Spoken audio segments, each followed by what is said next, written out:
Vous écoutez Europe 1, il est 8h15. L'interview politique d'Europe 1 en direct et en duplex de Rodez. Fabien Amias, vous recevez ce matin Emmanuel Macron, le candidat En Marche finaliste de la présidentielle.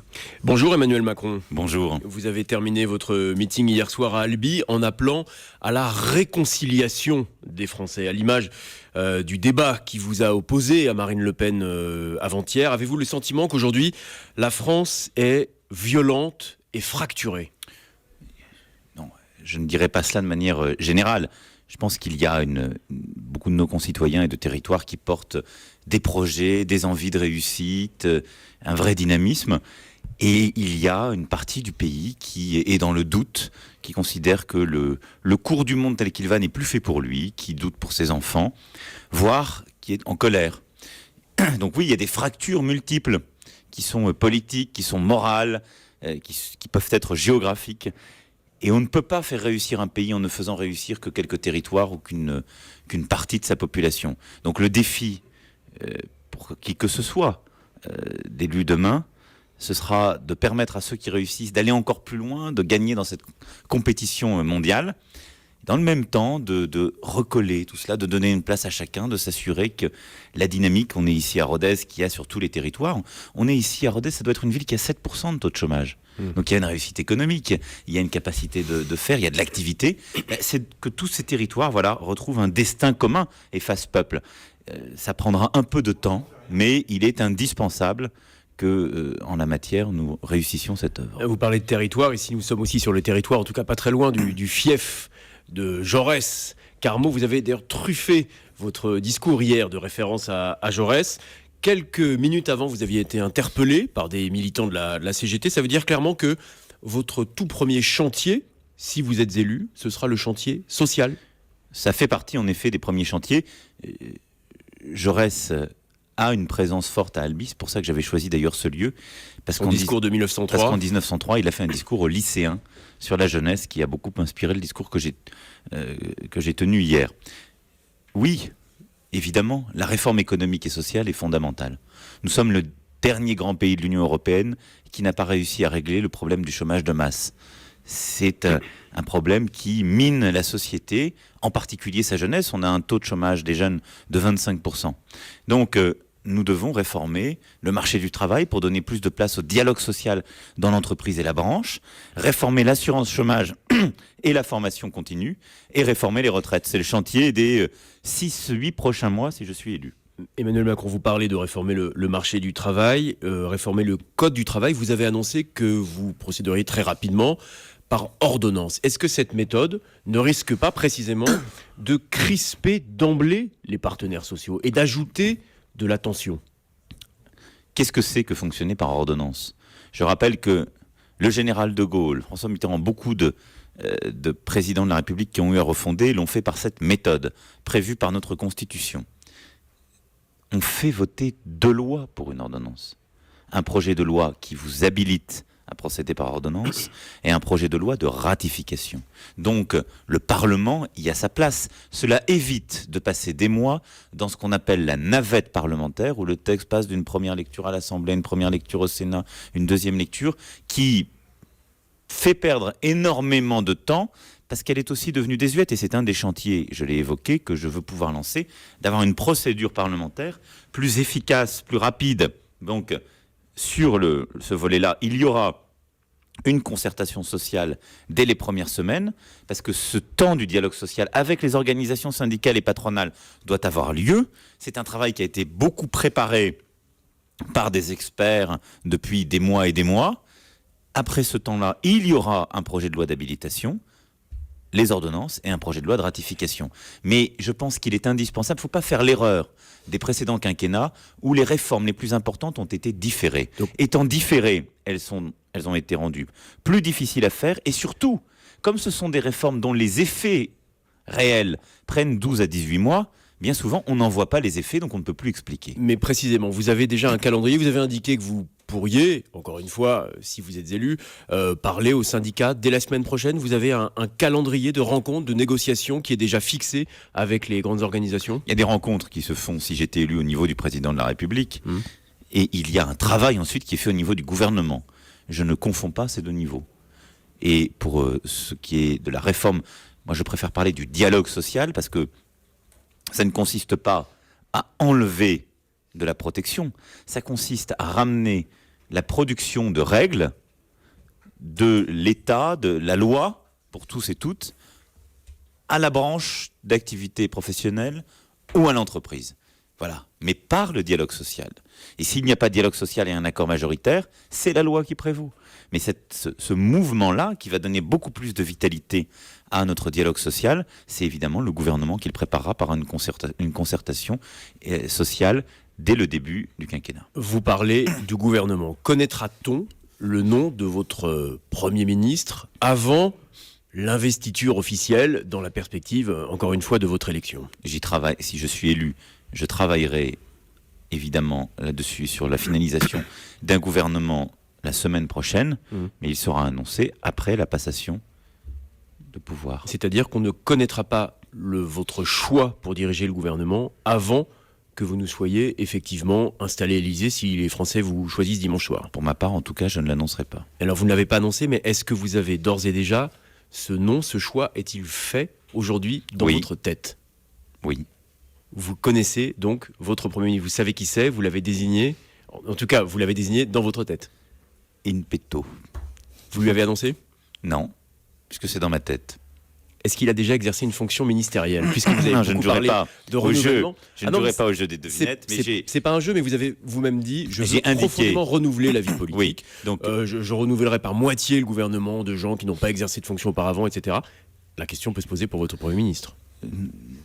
Il sera à l'image des engagements que j'ai pris et du portrait chinois que j'ai pu faire.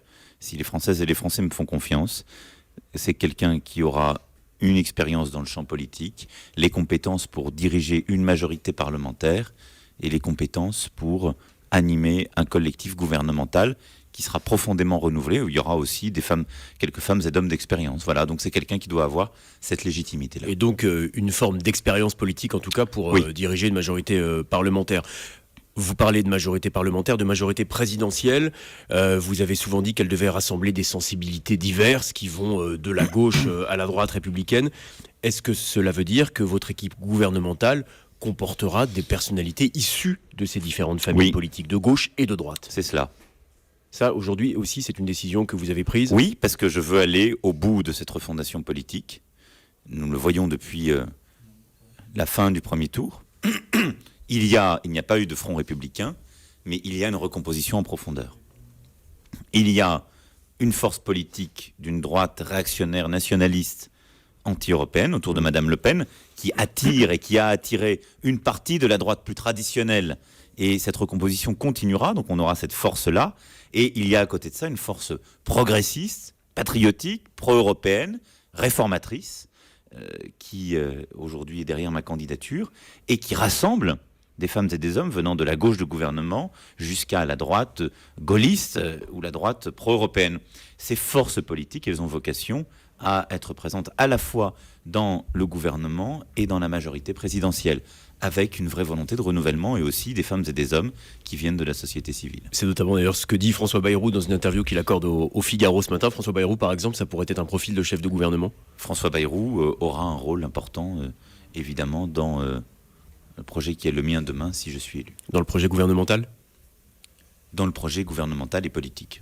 Qui mènera la bataille qui s'ouvrira dès après l'élection présidentielle, quel que soit d'ailleurs le président choisi par les Français, la bataille des législatives? Qui sera le chef de la majorité, en tout cas le chef de la campagne de ces élections? Le Premier ministre. Donc c'est le Premier ministre qui mènera la campagne. Donc ça veut dire que la campagne, dans votre esprit, ne commencera pas 8-10 jours avant le résultat de l'élection présidentielle si on ne connaît pas le choix du Premier ministre auparavant. Si je suis élu, mais même si je ne devais pas l'être, la semaine prochaine, il y aura les investitures pour nos candidats aux législatives. Bon. Il y aura, toutes les investitures auront lieu la semaine prochaine? Toutes les investitures se tiendront la semaine prochaine. Et il y aura, dans la foulée, évidemment, un directeur de campagne, le chef du mouvement et la structure du mouvement politique En Marche sera impliqué. Mais la logique institutionnelle veut que ce soit le Premier ministre. Parce que le jour où j'aurai, si les Françaises et les Français me font confiance à nommer un Premier ministre, je le ferai dans la durée, c'est-à-dire c'est quelqu'un qui a vocation à gouverner, donc diriger le gouvernement au-delà du résultat des législatives, et donc à tenir cette majorité. Dans votre esprit, c'est pour tout un quinquennat ? Un Premier ministre, il a vocation à gouverner tout un quinquennat aux côtés du président ? On fait rarement confiance, en tout cas ab initio, de manière limitée. Donc oui, aussi longtemps que possible. Je vous ai entendu déclarer il n'y a pas très longtemps que si vous étiez élu dimanche, l'un de vos premiers appels téléphoniques, ce serait pour Marine Le Pen, une tradition républicaine. La violence des attaques qu'elle a portées contre vous lors du débat télévisé avant-hier, vous avez-t-elle changé d'avis ? Non, mais je n'ai pas d'état d'âme, moi je suis un républicain. Donc les choses se feront comme elles doivent se faire dans la République. Vous êtes un républicain et ce matin, dans une interview à la Provence, vous dénoncez les pudeurs de gazelle, dans une expression que vous reprenez à Jean-Luc Mélenchon, de ceux qui disent clairement « je ne veux pas aller voter Marine Le Pen dimanche, mais j'hésite » ou « je ne veux pas non plus voter Emmanuel Macron ». Qu'est-ce que vous dites aux indécis ? Est-ce que voter Emmanuel Macron dimanche, c'est voter pour votre projet, c'est voter pour votre personne, ou c'est aussi voter contre le Front National ? Mais les deux. On redécouvre ce que c'est que la règle démocratique. C'est amusant, si vous voulez. Soit il y a un front républicain, comme il y en a eu en 2002. Et à ce moment-là, les gens qui votent pour le candidat républicain ne votent pas pour lui, ils votent pour faire barrage au Front National. C'est ce qui s'est passé en 2002. Jacques Chirac, qui au premier tour avait eu moins de Français derrière lui que je n'en ai eu, puisqu'il avait moins de 20%, là où j'ai eu 24%, s'est retrouvé avec plus de 80%. Bon. Ça, c'est une règle. À ce moment-là, en effet, vous êtes élu par défaut. Il n'y a pas eu de Front républicain qui s'est constitué là. Mais il y a la règle classique d'un second tour. Les Français, au premier tour, choisissent, et au second tour, comme on dit souvent, ils les éliminent. Et donc, vous devez vous positionner entre les deux candidats qui ont été sélectionnés au premier tour, quand bien même ce ne sont pas les vôtres. Donc, vous êtes parfois amené à vous positionner, soit pour faire barrage à celui que vous aimez le moins, soit vers un second choix. Mais on redécouvre ce qu'est la vie démocratique normale. Donc, vous acceptez le victoire aussi par... Mais j'accepte par défaut, j'accepte une qui a été employée. Mais j'accepte une victoire dans un système qui est le nôtre depuis le début de la Ve République. Ça s'est toujours passé comme ça. Donc on peut revisiter l'histoire, mais François Mitterrand, en 81, il est élu parce qu'il y a aussi des gens qui ne veulent plus de Valéry Giscard d'Estaing qui votent pour lui. François Hollande, en 2012, il est élu parce qu'il y a des gens qui croient dans son projet et qui le portent, mais il y a aussi des gens qui ne veulent plus de Nicolas Sarkozy. Ça s'est toujours passé ainsi. C'est la règle même d'un second tour. Donc, je dis simplement, je n'ai pas transformé mon projet pour aller convaincre ou draguer des électeurs d'une rive ou de l'autre. Il y a évidemment des électeurs qui vont rejoindre celles et ceux qui ont voté pour moi au premier tour parce qu'ils sont convaincus, et d'autres qui le feront pour faire barrage à Marine Le Pen. C'est tout. Mais mon devoir demain, c'est d'être efficace. Et donc, si les Françaises et les Français me font confiance, d'appliquer ce projet, de ne pas l'amoindrir, de ne pas y mettre de l'eau tiède, c'est dans le même temps d'être juste et de veiller à ce que le pays tienne ses équilibres. Et donc je passerai beaucoup de temps, moi, personnellement, pour apaiser les tensions. Emmanuel Macron, je reviens sur votre discours d'hier, pour terminer. Vous parlez du jour d'après, qui sera forcément difficile. Parler du jour d'après, est-ce que ça veut dire que vous avez déjà intégré votre victoire à l'élection présidentielle ? Non, parce que je connais les Françaises et les Français. On ne leur dicte pas ce qu'ils ont à faire. Et donc, jusqu'à la dernière minute, ils peuvent décider, réagir, changer. Et donc, il faut être très concentré. Rien n'est jamais acquis. Mais vous savez, la minute d'après, rien ne sera acquis. Les 5 ans qui viennent seront éminemment atypiques. Si je devais être élu dimanche soir par les Françaises et les Français, je serais le plus jeune président de la Ve République et à la tête d'une force politique qui n'existait pas il y a à peine plus d'1 an. Je serai là parce que les temps sont extraordinaires. Et donc, je n'aurai pas d'état de grâce. Je ne pourrai pas présider comme on préside depuis 1958. Vous êtes anxieux, cette perspective, cette responsabilité qui, là, pointe l'horizon? Est-ce que c'est quelque chose qui Je suis déterminé, mais je sais très bien l'immensité de la tâche. Le jour d'après, c'est le 8 mai, jour de commémoration. Est-ce Oui. que le 8 mai, si vous êtes élu par les Français dimanche soir, vous serez aux côtés du président de la République sortant, François Hollande, pour célébrer ces commémorations? C'est au président de la République, François Hollande, de le décider.